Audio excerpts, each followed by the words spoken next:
बात आएगी विधेय की। तो विधेय में जब तुम समाओ गए तो देह का तुम्हारा कोई खेल ही नहीं है, सब देहों से आधा हो जाए। और वो विहंगम है, ये विहंगम चाल नहीं है। स्थूल से सूक्ष्म में जा रहा, सूक्ष्म से कारण में जाना, ये विहंगम चाल है ही नहीं। ये तो स्टॉपे जा रहे हैं तुम्हारे। हवाई जहाज चलता है इंडिया से, सीधा उड़ा अमेरिका, सीधा। ये है विहंगम चाल, यानी 1 पॉइंट टू अनदर पॉइंट में बीच में कोई वो नहीं होना चाहिए, रुकना नहीं है, कोई स्टॉपेज नहीं होना चाहिए। जैसे ट्रेन की टिकट, बस की टिकट, मेट्रो की टिकट और हवाई जहाज की टिकट कहने को टिकट ही है, लेकिन मेट्रो में, बस में, ट्रेन में तुम्हें स्टॉपेज आएंगे तुम्हारे साथ, एक स्टेशन पार करते चलोगे। लेकिन हवाई जहाज में कोई स्टॉपेज आना ही नहीं है, नो स्टॉप, सीधी। इसी को बोला है सतगुरु के लक्षण कहूं अचल विहंगम चाल। गीता जी की वाणी है। हम अमरापुर ले गया ज्ञान शब्द सरगाल। जो ज्ञान शब्द है वो मेरे सिर के ऊपर गाल के, गाल कहते हैं रखने रखना, पंजाबी में, इसमें हरियाणी भाषा में गाल शब्द में यूज करते हैं। तो कह रहे हैं ज्ञान शब्द सरगाल, मेरे सिर के ऊपर आशीर्वाद दिया उसने और मैं पार हो गया। इसी को बोला ताती वाव ला गई बार ब्रह्म शरणाई। जो इस देही से पार है वो तुम पर जब दया करेगा, तुम उसकी शरण में जाओगे, तब तुम्हें ताती वाव नहीं लगेगी। ताती वाव का मतलब ये नहीं गर्म हवा, ये है ताती वाव, गर्म भट्टी माता की, इसमें तो भटकते हो।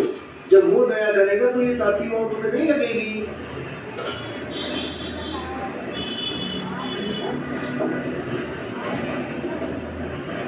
तो सारा खेल है पार ब्रह्म का।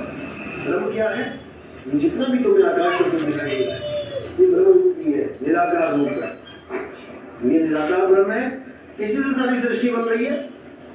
इसी दूध से घी, दही, लस्सी, मक्खन सब बन रहा है, यानी कि इसी एक तत्व से सारे तत्व बन रहे हैं।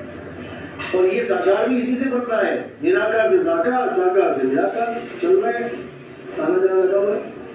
अब ये है ब्रह्म, निराकार ब्रह्म, और ये है साकार ब्रह्म। जब कृष्ण जी ने अर्जुन को ज्ञान बताया विराट रूप, वो क्या बताया? वो साकार ब्रह्म का ज्ञान दिया कि साकार ब्रह्म क्या होता है। अगर तुम देखना चाहता है तो तुम्हें पहली बात तो तेरे पास वो आंखें नहीं है कि तुम साकार ब्रह्म को पहचान सके, क्योंकि ब्रह्मा भी भागा अपने पिताजी को ढूंढने के लिए, अनुराग सागर पढ़ो, विष्णु भी भागे अपने परमात्मा को, भगवान को ढूंढने के लिए, मिले ही नहीं। क्यों? क्योंकि उनको पता ही नहीं था ब्रह्म का स्वरूप क्या है। अगर ब्रह्म का स्वरूप जानते तो 1 इंच भी हिलने की जरूरत नहीं थी, और सीधे कहते माता यही तो है ब्रह्म। अब ब्रह्मा को पहले अलग अलग करके जानो, ब्रह्मा कौन है? एक तो चारमुखी चतुर्मुखी ब्रह्मा जो शरीर दिख रहा है वो ब्रह्मा है, या उसके अंदर जो जीवात्मा बैठी है वो ब्रह्मा है? पहले तो इसका निवेदन कर लो। जो जीवात्मा है वो ब्रह्मा है, और जो शरीर है वो क्या है? वो साकार ब्रह्म है। तो साकार ब्रह्म में ब्रह्मा बैठा हुआ, ब्रह्मा ही साकार ब्रह्म को ढूंढने जा रहा है। समझ रहे हो? जो चीज, जो चश्मा तुमने सिर पे रखा हुआ, उस चश्मे को तुम ढूंढने जा रहे हो, कहाँ मिलेगा? कभी नहीं मिलेगा। तो साकार ब्रह्म को अगर देखना है, सामने शीशा लगा है उसमें देखो, यही है साकार ब्रह्म, यही है काल निरंजन। अगर काल निरंजन को नहीं देखा है तो शीशे में देखो, जो तुम्हें दिख रहा है यही है काल निरंजन। ये तुम्हारा रूप है ही नहीं, तुम पता नहीं किसको ढूंढ रहे हो सुबह से शाम तक। आज तुम्हें लग रहा है कि ये मेरा शरीर है, ये मेरी शक्ल है, तुम्हारी शक्ल नहीं है भाई, ये तुम्हें दे दी गई है। जैसे तुम मारुति चला रहे हो, 10 साल तुमने मारुति चलाई, तुम ये सोचने लगे कि ये मारुति मैं हूँ, यानी मेरी शक्ल मारुति जैसी है। मारुति के बाद वैगनआर दे देंगे, तुम समझ रहे नहीं मैं तो वैगनआर हूँ, मैं मारुति नहीं हूँ। यानी जब तुम्हें कुत्ता, बिल्ली, हाथी, घोड़े का शरीर दिया, तब तुम ये सोचते रहे मैं तो कुत्ता हूँ, मैं तो हाथी हूँ, मैं तो घोड़ा हूँ। तब ये सोचते रहे, लेकिन आज तुम सोचोगे कि मैं एक कुत्ता हूँ, मैं बिल्ली हूँ, मैं शेर हूँ, नहीं सोचोगे। क्यों? तुम्हारी गाड़ी बदल दी। अब तुम ये मान लोगे कि हाँ मैं तो लड़का हूँ, लेकिन ये भी कब तक मानोगे? जब तक लड़के के शरीर में हो। जैसे छोटा छिपकली बन गया, कौन मानेगा तुम लड़के थे? क्या हम छिपकली को भगाते हैं ये सोच के भगाते हैं कि ये कभी इंसान था? कभी नहीं। हम कहते हैं छिपकली है, मारो इसको, भगाओ, सांप आया लाठी मारो इसको। हम नहीं सोचेंगे कितनी बार राजा बन चुका है, कितनी बार देवी देवता बन के ये सांप बना हुआ है यहाँ पे भी। तो ऐसे ही हम सबको स्वरूप ज्ञान नहीं है, हम सब देहों में ही उलझे पड़े हैं। अब साहिब ने इतना क्लियर कर दिया यहाँ पे कि देव निरंजन सकल शरीरा और तामे भ्रम भ्रम रहन कबीरा, कर दिया ना निबड़ा। यानी चतुर्मुखी जो ब्रह्मा जी है वो है देव निरंजन का साकार रूप, और उसमें जो जीवात्मा बैठी हुई है वो है कबीरा। देव निरंजन सकल शरीरा तामे भ्रम भ्रम रहन कबीरा। जीवात्मा अलग है और शरीर अलग है। जीवात्मा परमात्मा की अंश है और शरीर काल भगवान का रूप है। जीवात्मा को भ्रमित करके काल भगवान सुबह से शाम तक अपनी सेवा करवा रहा है, और ये मनवा के कि मैं किसी और की नहीं, खुद की सेवा कर रहा हूँ, अपनी कर रहा हूँ। सुबह उठते ही ब्रश करना, सुबह नहाना धोना, तेल लगाना, कंघी करना, मैं सोचता हूँ मैंने अपना काम नहीं कर लिया, तुमने किसी और का काम किया है सुबह से लेकर शाम तक। अपना काम तो तुम्हारा कोई है ही नहीं, ना तुम खाते, ना तुम पीते, ना तुम सोते, ना तुम जगते। तुम सोते भी नहीं हो।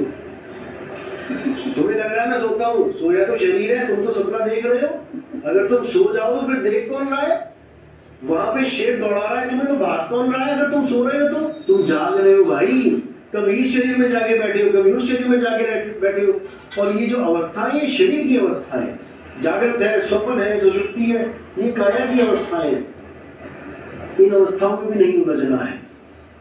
तो बहुत वैसे तो टेढ़ी गिर है, नहीं समझ में आती, लेकिन जिसको हर चीज समझ में आने लग जाए, जो गुरु मिल गया और लेसन उसको दे रहा, तो होमवर्क कर रहा है, उसके लिए कुछ भी नहीं है। अटपट ज्ञान कबीर का झटपट लगा न जाए, और जो इसको झटपट लगे तो सब खटपट मिट जाएगा। तो खेल इतना सही है कि जो बताया जा रहा है उस पर विवेक लगाओ, विचार करो, उसको समझते चले जाओ। एकदम नहीं होगा। ये दीवारें दिखने में लग रही है तुम्हें, लेकिन ये दीवार नहीं है, ये ईंट पे ईंट है। हमें लग रहा है दीवार खड़ी कर दी, दीवार नहीं खड़ी करी है, ये ईंट पे ईंट खड़ी करी है। यानी थोड़ा थोड़ा थोड़ा थोड़ा थोड़ा ज्ञान करते करते करते पूरा महल बन गया। तो शुरुआत कहाँ से करनी है? शुरुआत करनी है बेस से। बिल्कुल बेस क्या है? कबीर साहब कह रहे हैं बेस क्या है? 52 अक्षरों को जानो, ये बेस है। जिन 52 अक्षरों से सारी दुनिया के धर्म, जात पात, ज्ञान ज्ञान सब 52 से फैला हुआ वाले इतने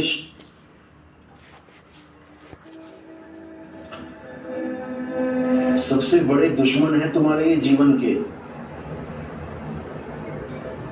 चोर चोरी कर ले जाए, डाकू पूरा खजाना लूट ले तुम्हारा,